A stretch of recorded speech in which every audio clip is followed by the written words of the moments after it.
בני למלחמה בירושלים. האופק החביר במזרח. היינו בעיצומו של הקרב על גבעת התחמושת. לחמנו שם מזה 3 שעות. התנהל קרב עקשני, קטלני. הירדנים נלחמו בעקשנות. החלטנו לנסות לפוצץ את הבונקר שלהם בבזוקה. הבזוקה עשתה כמה שריטות לבטון. החלטנו לנסות בחומר נפץ. חיכיתי מעליהם עד שחזר הבחור עם חומר הנפץ. הוא היה זורק לי חבילות, ואני הייתי מניח את החבילות אחת בפתח הבונקר שלהם. להם הייתה שיטה. קודם זרקו רימון, אחר כך ירו צרור, אחר כך נחו. אז בין צרור לרימון הייתי ניגש לפתח הבונקר שלהם ושם שם את חומר הנפץ. הפעלתי את חומר הנפץ והתרחקתי כמה שיכולתי. היו לי 4 מטר לתמרן, כי גם מאחוריי היו ליגיונרים.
קיבלתי צל"ש.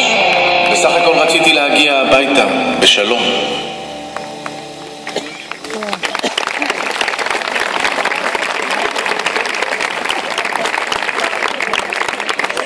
תודה.